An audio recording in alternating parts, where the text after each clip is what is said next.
Hello, and welcome to our preview of Final Fantasy XIV's upcoming expansion, Shadowbringers. My name is Alabam, and this video will be covering the changes to our existing physical ranged DPS jobs, as well as providing an introduction to one of the new jobs of the expansion, Dancer. Before we begin, a quick note. The information in this video is based on an in-development build of Shadowbringers, and the content in the final version of the game is subject to change. Without further ado, let's get into it. First and foremost, let's get into some of the battle system changes that are going to affect every job in the role. One of the biggest changes is one we've known about for a while now, and that's the removal of TP as a resource. This change will have the most impact in content where AoE reigns supreme, namely dungeons and 24-man content. Without TP as a resource, AoE weapon skills such as Quick Knock and Spread Shot will instead just be free. Threat management is also likely to take on a new dynamic in Shadowbringers, as many role actions have either been removed or reworked, and other roles have received significant changes to their mechanics. For more info on the changes to how tanks and healers will play in 5.0, I recommend checking out our other preview videos. Speaking of role actions, let's take a quick look at the abilities available for physical ranged DPS in Shadowbringers. Most of these abilities will look familiar to anyone already playing Bard or Machinist, but you may also notice some conspicuous absences. Your trusty companion Second Wind is here to stay, and the triple threat of leg graze, foot graze, and head graze also made the cut for 5.0. Their little brother Arm Graze unfortunately did not. While those abilities have been adjusted to make them available at earlier levels, effects like Heavy and Bind have traditionally fallen on the less than useful side of the spectrum. However, the introduction of niche content like Eureka and Stormblood means that it's kind of impossible to rule out the idea that they might have a place in Shadowbringers. During the live letter, we got a sneak peek at the addition of a new UI element, making enemy cast bar interruptions much more noticeable. This could suggest that we'll be getting a lot more use out of head graze in the upcoming expansion. The biggest shakeup to role actions in 5.0 for ranged DPS is undoubtedly going to be the addition of arm's length to our toolkit, as well as the loss of Palisade. While the loss of Palisade is unfortunate, Bard and Machinist players have long since cried out for knockback prevention, and so shall it be. Albeit now on a 120-second cooldown compared to the 60-second cooldown in Stormblood. Sadly, Refresh and Tactician have both gone the way of the dodo. Invigorate and Tactician's effects have become obsolete with the removal of TP, and Tactician has been reworked into a Machinist-only skill. We'll look at that a little bit later. Losing the threat drop effect from these skills may seem like a heavy blow at first, but keep in mind what we said earlier about the changes to other roles. Changes to how tanks and healers operate is going to have sweeping effects on how the entire party manages their threat. But enough of all that, let's talk about the jobs. First up is Bard, a staple in most party compositions. Throughout Stormblood, Bards have enjoyed the role of being the quote-unquote support DPS, capable of holding their own on the charts while giving their party an extra lift in damage and survivability. For those of you who are already a fan of how Bard plays now, you'll be relieved to hear that many of the core mechanics behind the job have remained intact. That being said, many of its abilities have received updates or changes to their functionality that push Bard a little further away from party utility and a little closer towards personal damage output. Your songs will no longer provide a passive 2% crit buff to nearby party members. However, the conditions for gaining stacks of repertoire have also changed. Rather than relying on critical hits for your stacks, your dots will instead have a flat 40% chance to grant a stack of repertoire every time they tick.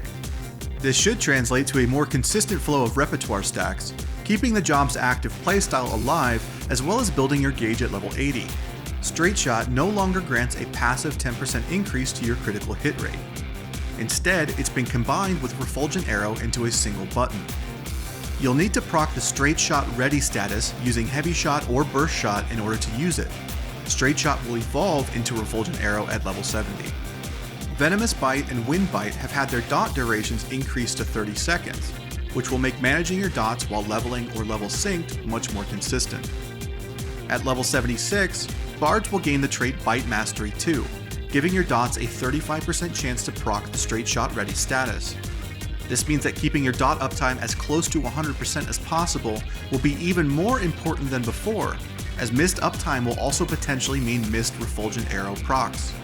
Quick Knock gains a trait at level 74, which gives you a 30% chance to reset the recast timer on Bloodletter and Reign of Death, adding an extra wallop to Bard's AoE even when not singing the Mage's Ballad. Barrage now guarantees you the straight shot ready status, meaning that you'll always be able to pair it with either straight shot or refulgent arrow without needing to fish for a proc first. Troubadour has had its song-specific effects removed in favor of a more consistent damage mitigation, providing the party with a 10% damage reduction for 15 seconds on a 3-minute cooldown. At level 78, Bards will gain a new trait called Enhanced Armies Peon. The tooltip is a mouthful, but the gist of the trait is that Bards will be able to keep a portion of the haste buff granted by Armies Peon if the song expires or is replaced with another song, and there's at least one stack of repertoire active. Currently, Bards often switch away from Armies Peon early, as the repertoire effects from the other two songs are worth more damage. However, the bonus granted by this trait is a whopping 12% haste buff at 4 stacks, meaning that Bards will likely want to stay in Armies Peon long enough to ensure that they've at least reached 4 stacks before switching to a new song. Bard gains 3 new skills in the level 71 to 80 range. At level 72, Bards will learn Shadow Bite, which is a ranged circular AoE version of Sidewinder. It's important to note this ability has no damage falloff on additional targets, making it a potential powerhouse in large pulls. Burst Shot is a replacement skill for Heavy Shot, learned at level 76. It boasts not only a higher potency, but a 15% increase in the chance of proccing a refulgent arrow. Bard's ultimate skill for the expansion comes at level 80. Apex Arrow is a 15 yalm long and 15 yalm wide line AoE delivered at a baseline 450 potency. This ability makes use of Bard's new job gauge, Soul Voice. Bards will gain 5 points of Soul Voice every time one of their abilities procs a stack of repertoire. Once you've hit 20 points of Soul Voice, you'll be able to spend that gauge to activate Apex Arrow. Apex Arrow's potency scales upwards the more excess gauge you've built, so Bards will likely want to keep their gauge as high as possible without overcapping. And that's about it for Bard. While some of the party utility has been reworked or streamlined, Bard is still looking to be one of the more active DPS jobs in the game. And before we move on, one quick note for the skills that are no longer with us. Misery's End and Foe Requiem have both been removed. Next up is Machinist, who throughout Stormblood has played the role of Bard's maligned little brother. While good Machinists have had no issues keeping up with or even surpassing other jobs on the damage charts, the job has received criticism from the community regarding its playstyle. As a result, the job has undergone a significant rework. Currently, Machinists have 3 UI elements to keep track of: their ammunition counter, their hotshot timer, and their heat gauge. In Shadowbringers, the ammunition mechanic has been removed completely, and the hotshot timer has been replaced with a battery gauge. The battery gauge builds as Machinists use certain abilities, and once at 50 can be spent to deploy a turret. Previously, a Machinist turret acted as a sort of stationary pet. It was active at all times unless on cooldown due to Rook or Bishop overdrive. Now, the Bishop turret has been removed, and your Rook has a maximum battlefield lifespan of up to 15 seconds, depending on the amount of excess gauge remaining after it's summoned. Unless activated earlier, the turret will also trigger a Rook overload on its own once the timer has expired. Hotshot no longer provides a 10% physical damage buff, and instead deals damage while building your battery gauge. At level 76, Hotshot evolves into Air Anchor, which boasts a doubled potency of 400. The heat gauge is still present, but its functionality has been reworked. Previously, Machinists used Gauss Barrel to activate their heat gauge, and built up heat until they hit 100. At 100 heat, they would become overheated for a short period, giving them enhanced versions of some skills while increasing their damage output. In 5.0, Gauss Barrel has been removed, and instead, Machinists build heat gauge through the Clean Shot combo, Spread Shot AoE, and Barrel Stabilizer. Once the gauge is at 50, Hypercharge can be used to manually activate the overheated status. While overheated, you gain access to 2 skills: Heat Blast at level 35 and Auto Crossbow at level 52. Heat Blast is a rework of the current skill cooldown, reducing the recast timer on Gauss Round and Ricochet, while Auto Crossbow is a brand new Conal AoE. Note that these 2 abilities have the rapid fire effect baked into their recast timers, preserving the high APM burst window playstyle while also getting rid of rapid fire as a separate keybind. Split Shot, Slug Shot, and Clean Shot are now a normal 1-2-3 combo instead of relying on procs for additional potency. These skills evolve to their heated versions at level 54, 60, and 64 respectively. The heated versions of these skills replace the normal versions permanently and do not require the overheated status to activate. Gauss Round and Ricochet have been partially reworked to utilize the new charge system. Their cooldowns and potencies have changed, but each skill now holds multiple charges that can be banked for important damage windows. At level 74, Machinists gain a trait called Charged Action Mastery that allows them to hold up to 3 charges of each skill. Wildfire is still present in the Machinist kit, although the damage is now based on the number of weapon skills landed as opposed to the amount of damage dealt. Each weapon skill will add 150 potency to the final amount, which can be allowed to expire normally or manually triggered through Detonator. Tactician has been reworked from a roll skill into a Machinist-only skill, providing the same effect as Bard's Troubadour, but on a 2-minute cooldown as opposed to Troubadour's 3-minute cooldown.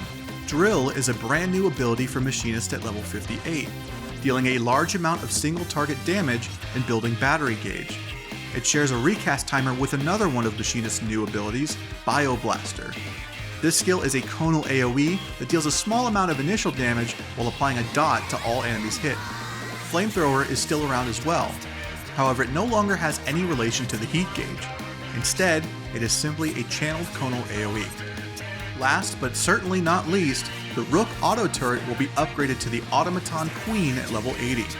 There's no doubt that this queen slays, as it boasts a maximum battlefield lifespan of up to 20 seconds, as well as a 300 potency gap closer and its own version of overdrive called Pile Bunker. As with the Rook Auto Turret, the queen's lifespan and overdrive potency scale with the amount of excess battery gauge left at the time of its summoning. Before we move on to our final job, let's pour one out for the homies that are no longer with us. Reload, Quick Reload, Heartbreak, Blank, Rapid Fire, Bishop Auto Turret, Gauss Barrel, and Dismantle have all been removed. As if Machinist wasn't already looking like a brand new job, we finally arrive at one of the latest additions to Final Fantasy XIV, Dancer. As was mentioned by Yoshida during the most recent live letter, Dancer is a job that focuses heavily on providing support to the rest of the party. It accomplishes that primarily through its 2 dances, Standard Step and Technical Step. When either is activated, your character will begin dancing, which changes several of your normal abilities into step actions. Your step gauge will prompt you with a pattern of dance moves that you will need to execute in the correct sequence in order to get the maximum benefit of the buff. Standard Step is available starting at level 15, and only requires the dancer to complete a 2-step sequence. Once you've completed both steps, you'll cap it off with Standard Finish, which is a point-blank AoE with 75% damage falloff for every enemy hit beyond the first that also provides a 60-second damage buff to yourself. Keep in mind that the damage buff from Standard Finish has a duration of 60 seconds, while Standard Step itself has a cooldown of only 30 seconds, meaning you should easily have 100% uptime on this buff. Technical Step is acquired at level 70 and requires the dancer to complete a 4-step sequence. Completing the sequence with Technical Finish will grant the entire party a damage buff as well as the Esprit status. As this effect is quite powerful and has the potential to build a ton of gauge for the dancer, it only has a 15-second duration along with a 2-minute cooldown. Until level 60, Standard Finish will only affect the dancer. Once at level 60, you'll gain access to Closed Position, which allows you to designate one party member as your dance partner. So long as you have a dance partner active, the damage buff from Standard Finish will also be applied to your partner. Curing Waltz and Saber Dance are both abilities that can be shared with your dance partner. Curing Waltz is a 200 potency small AoE heal that will trigger a second time on your dance partner, while Saber Dance provides a staggering 30% increase to both your direct hit and critical hit rates for 15 seconds on a 2-minute cooldown. At level 76 or above, your dance partner will also receive the Esprit status, which allows you to build Esprit gauge every time they land a weapon skill or spell.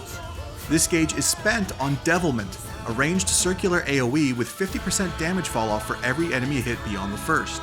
At the top of the Esprit gauge are the dancer's stacks of 4-fold feather.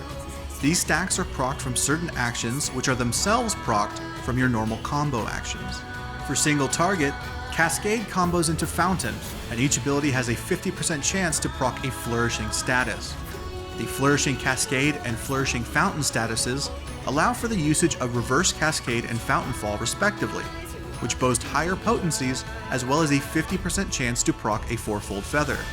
For AoE, Windmill combos into Blade Shower, and each ability has a 50% chance to proc a Flourishing status. The Flourishing Windmill and Flourishing Shower statuses allow for the usage of Rising Windmill and Blood Shower respectively, which boast higher potencies on the first enemy hit with a 50% damage falloff for every other enemy. These skills also have a 50% chance to proc a 4-fold feather. 4-fold feathers are spent to use the Fandance 1 and 2 OGCDs. Fandance 1 is single target, whereas Fandance 2 is a point-blank AoE. Both Fandance 1 and 2 have a chance to proc the Flourishing Fandance status, allowing for the usage of Fandance 3. Fandance 3 is a ranged circular AoE with 50% damage falloff for every enemy hit beyond the first. Dancers can force a Flourishing proc on every one of their skills once every 60 seconds using the level 72 ability Flourish. En Avant is Dancer's movement ability, which allows them to quickly dash forward in a direction without needing to have a target selected. It holds 3 charges at level 78 and above, allowing you to cover a significant amount of distance in a short period. Similar to Bard's Troubadour and Machinist Tactician, Dancer has access to Shield Samba, which reduces damage taken by the party by 10% for 15 seconds on a 2-minute cooldown. Finally, at level 80, Dancers will unlock Improvisation. This ability has a 3-minute cooldown but allows the Dancer to continuously build their Esprit gauge during periods of downtime, similar to Samurai's Meditate. However, it builds faster the more party members are nearby, while also granting them a mantra-type boost to healing received. That about sums it up for ranged physical DPS in Shadowbringers. As was mentioned at the beginning of the video, this information is based on an in-development build of Shadowbringers, and the content could possibly change between now and the official release. Big thanks to Square Enix for inviting a member of our team out to the media tour to preview these changes. I strongly recommend checking out our other videos where we take a look at how the other roles are looking for 5.0. We'll see you on the first!